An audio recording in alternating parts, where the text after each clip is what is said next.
You grew up with these animation studios. Like, no debate. Their movies were everywhere. Movies we loved, you loved.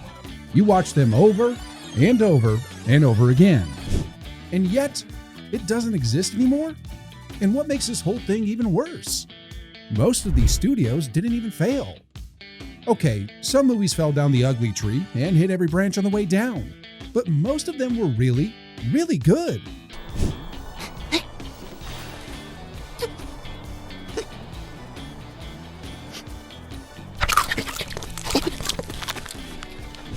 What could possibly kill this?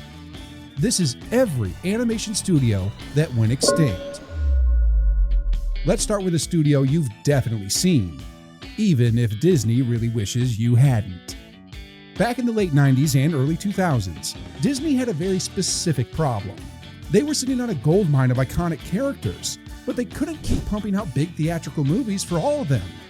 That takes time and money, like a lot of money. So Disney did what any giant company would do when it smells profit. They made a side studio, DisneyToon. If you still remember this intro, you're definitely an OG. What to do? Let's think.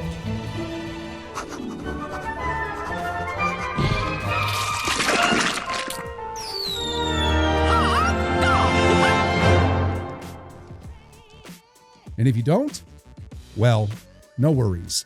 I still think you're cool since you're watching my videos.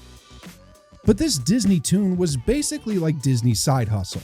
It wasn't about Oscars, and it sure as hell wasn't about groundbreaking animation either. Now, you might think, what was this about then? Well, speed. This studio existed for one reason and one reason only: more Disney movies, faster. So if you ever watched a Disney sequel on DVD and thought, wait, this feels a little different. Yeah, that was probably DisneyToon. Let me put it this way. You remember The Lion King, right? Untouchable. Cinderella? Iconic. Aladdin? Nostalgic. These are all peak Disney movies. The real Walt Disney Studio. But who remembers Cinderella 2? Oh, thank you. I never dreamed I could be this happy. You see, dreams do come true. Yep, that movie really exists, but we tend to forget that. Even Aladdin 3 and The Lion King 2. Those were all DisneyToon movies. And the part people often forget? They actually sold like crazy. Disney was basically printing money without risking their big theatrical reputation. Now, sure, looking back now we're older, we can all agree those sequels weren't anywhere near the originals. But back then, they worked. Big time. So at this point, you're probably wondering, if this studio was successful, why on earth would Disney ever shut it down? And that's where things get interesting. Tinkerbell.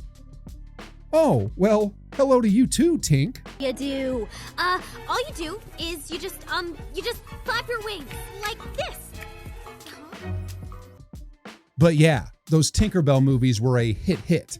She basically became DisneyToon's golden goose. Entire franchises were built around her. Spin-offs, sequels, merch, you name it. Everything worked. Then planes showed up. Barricade! Chop chop! Hubba hubba! Let's line you up for the barricade. All you gotta do is throttle on back, call the ball, and hopefully end up in the spaghetti. This was something like Cars, but in the sky. And again, that worked too. If you ask me, Planes 1 was kinda mid, but Fire and Rescue was really, really good. That movie was, and still is, amazing. So from the outside, DisneyToon looked untouchable at this moment. But behind the scenes, Disney was actually starting to panic. Hard.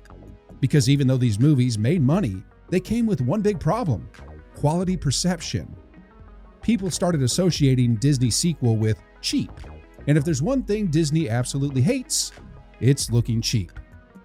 Around the same time, Disney was going all in on Pixar-level quality and prestige animation. And then streaming happened. Disney Plus didn't need direct-to-DVD movies. It needed content that screamed premium. And DisneyToon just didn't fit that vision anymore. So in 2018, Disney made a cold decision. They shut it down. No big farewell or even a tribute. They just did a press release and, well, that was it. The thrill Of the rest.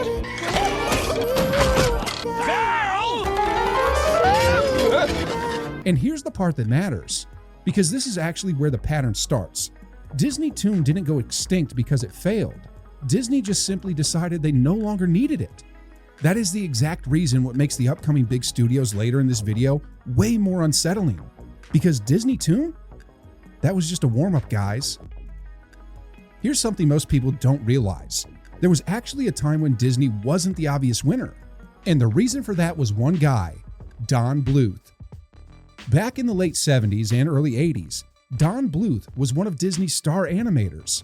He knew the system from the inside, but he wasn't happy. He thought Disney animation had become too safe, too corporate, and way too afraid to take risks. But instead of complaining, he left. Yep, the guy literally said, "Adios, amigos," and walked out. That alone would have been bold, but nope, he didn't leave alone. He took a whole group of Disney animators with him and then started his own studio. Man, I guess that's Disney's own fault since they tell everybody to follow their dreams. Mine involves you hitting that subscribe button, if you get what I mean. And just like that, Don Bluth Productions was born. And you know what's even worse? Don Bluth didn't just compete with Disney, he actually beat them. In 1986, Don Bluth released An American Tail. This was a 2D animation movie about a mouse family.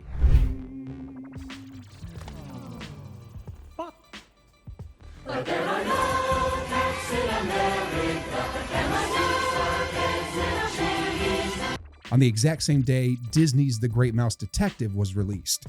This movie was about, you can guess it already, a mouse family. Professor? It was just a slip of the tongue. I am not a rat! That's right, a mouse. Yeah, a big mouse. Silence! They went head-to-head with no excuses.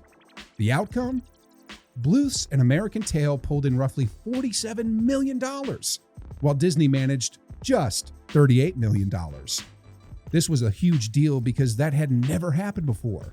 For the first time in a long time, Disney wasn't automatically winning. And then other movies started coming out. The Land Before Time, All Dogs Go to Heaven. Oh, Petrie, I'm so happy. Yes, Petrie! These movies felt completely different from Disney stuff at the time. They were darker, slower, and way more emotional. They didn't shy away from death, fear, or loss.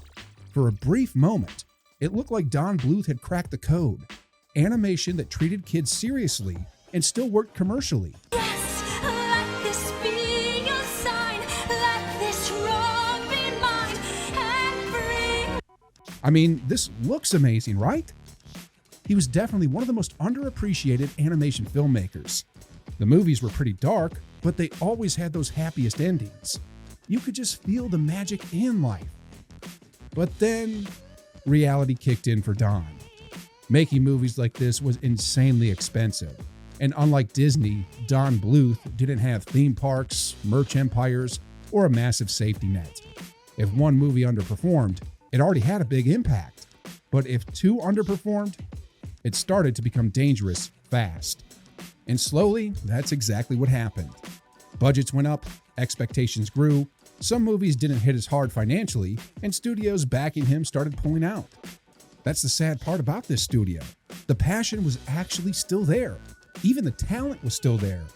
But the business side just couldn't keep up. This studio didn't disappear because people stopped caring. These movies are still talked about today. People still cry watching The Secret of NIMH, and Don Bluth is still considered one of the best non-Disney animators if you ask a lot of people.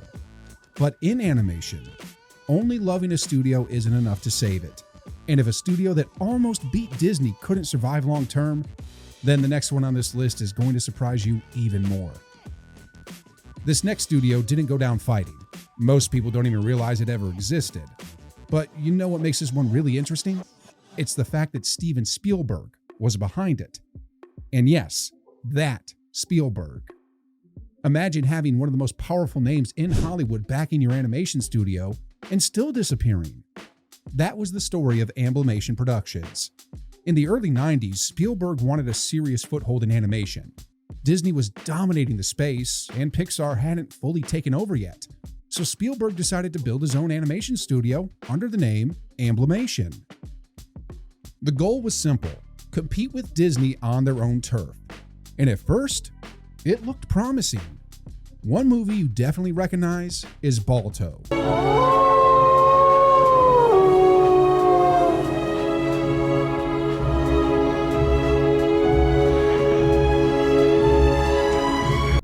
Yes, Balto was a Spielberg animation. They weren't producing some cheap-looking movies. Their animation was solid, the stories were emotional, and the films had real theatrical ambition. If you grew up in the 90s, there's a good chance that Balto messed you up emotionally just a little bit.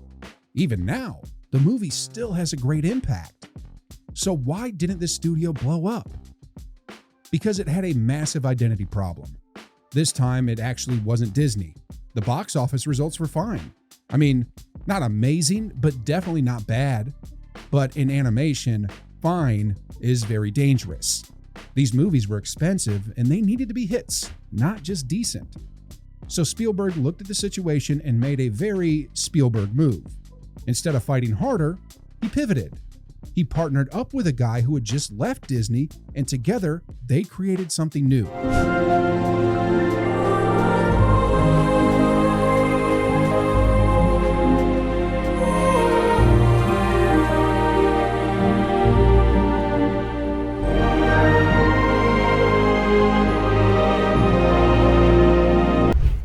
Yup, this was the birth of DreamWorks. And thank God they did, because I wouldn't know what we would do without DreamWorks. So Spielberg, thank you. But just like that, Amblimation Productions went extinct. So we can say they didn't really fail, it evolved. A lot of people, ideas, and lessons from Amblimation directly fed into DreamWorks Animation. Movies like Shrek, Madagascar, and Kung Fu Panda wouldn't exist the same way without this awkward experimental phase. And talking about DreamWorks, here's also one most people don't even realize, because technically, this studio didn't have its name on the poster. But without it, some of DreamWorks' biggest movies don't exist. Pacific Data Images, or better known as PDI, was one of the earliest CGI animation studios ever. These guys were doing computer animation before Pixar was even Pixar. They started out doing commercials and visual effects long before full animated movies were even normal. But then DreamWorks came along. When DreamWorks Animation was still finding its footing, PDI became their secret weapon. This collab started in 1998 with the first fully computer-generated movie PDI ever made. Can you guess which one it was?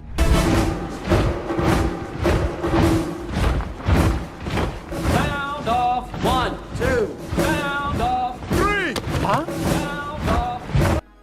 Yup, Ants. And the crazy part?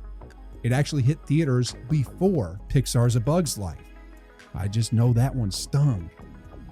But for PDI, that was just the start. For years, PDI wasn't just helping DreamWorks. They were DreamWorks. A huge chunk of the studio's technical skill and animation pipeline came directly from them. They co-produced some of the studio's biggest hits. And I mean really big hits. Shrek, Madagascar. And you know which one? Now! Or now! Or now!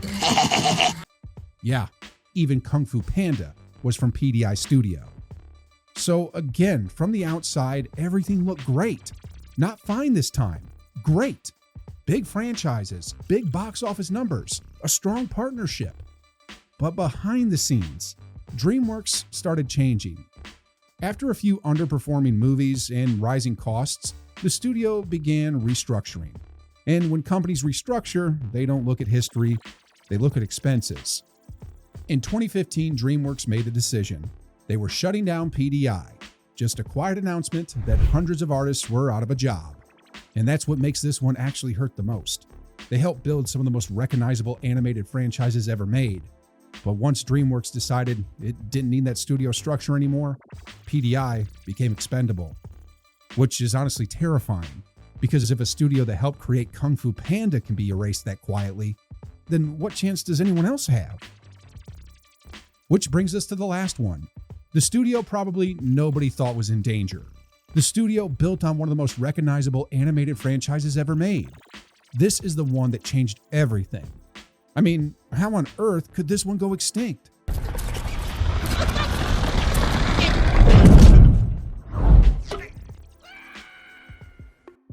I mean, this intro is just iconic, right? And unlike the others, Blue Sky Studio didn't slowly fade out. It actually didn't even struggle. It was literally doing great. And that's exactly why what happened next shocked everyone. Blue Sky Studios actually started out way before Ice Age. They were a small tech-focused studio obsessed with animation software and visual effects. The kind of place run by nerds who actually loved the craft. This only sounds like a dream already. Over time, they transitioned into feature animation, and in 2002, they released a movie that changed everything, Ice Age.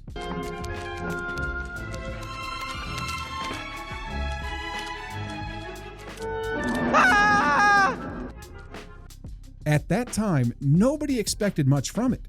I mean, it wasn't Disney or Pixar, and it also didn't have singing princesses or talking toys. So, what did they have? Well, they really went with the weirdest animals imaginable. A depressed mammoth, a sarcastic sloth called Sid, who, by the way, looked like he hasn't slept since, well, the Ice Age. A saber-toothed tiger with trust issues, and whatever Scrat is. I'm still debating if he's a squirrel, or maybe some prehistoric rat, or just a scientific mystery. At least he's a good one. On paper, this big lineup makes zero sense. And honestly, the whole idea behind Ice Age shouldn't have worked either. The creators have actually explained where the idea came from, and it's almost ridiculous. What's the best way to give the Ice Age a present? Let's set it against one of the animals you might find there. So we came up with this hapless.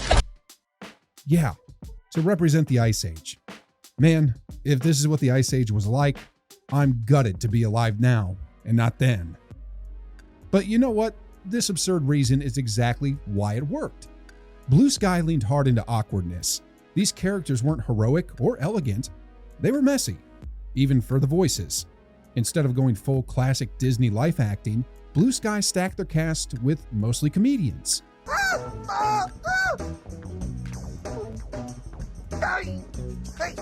People who knew timing, sarcasm, and humor. That's why Ice Age didn't feel like some musical or fairy tale. It felt like a group of comedians stuck on a prehistoric road trip. That combo of weird animals and comedy voice casting gave the studio its own identity. You could instantly tell an Ice Age movie apart from Disney. They were doing their own thing.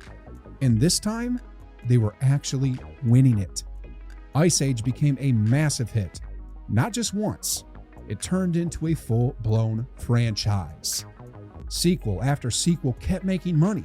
Spin-offs, shorts, merch, the whole package. Over time, the Ice Age movies alone made billions worldwide. At this point, Blue Sky wasn't some small studio anymore. They were one of the biggest animation studios on the planet. A guaranteed hit machine. Which is why nobody saw this coming. In 2019, Disney bought 21st Century Fox. And since Blue Sky was part of Fox, that meant Blue Sky now belonged to Disney. Okay, now at first, people weren't that worried. Why would they be?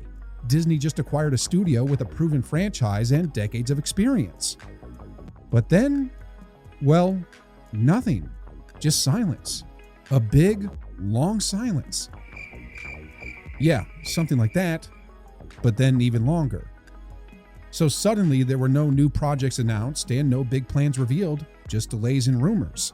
And you know what they say, where there's smoke, there's fire. In 2021, Disney made it official. Blue Sky Studios was shutting down just like that. No final Ice Age movie, and not even a real explanation beyond business decisions. Blue Sky Studios was definitely still profitable. It was a global franchise. But just like that, they went extinct in like a few days. Just like the Ice Age. They didn't fail creatively or financially.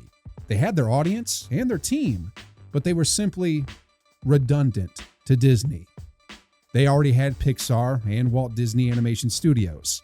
From a corporate perspective, Blue Sky was an extra weight. So they decided to cut it loose. And if we think about it now, Blue Sky didn't just go extinct. It proved that in modern animation, survival isn't about how good you are. It's about whether someone higher up still wants you to exist. And that's a pretty brutal ending for studios that once made our childhoods. I will remember Blue Sky for the rest of my life. So, for the last time ever,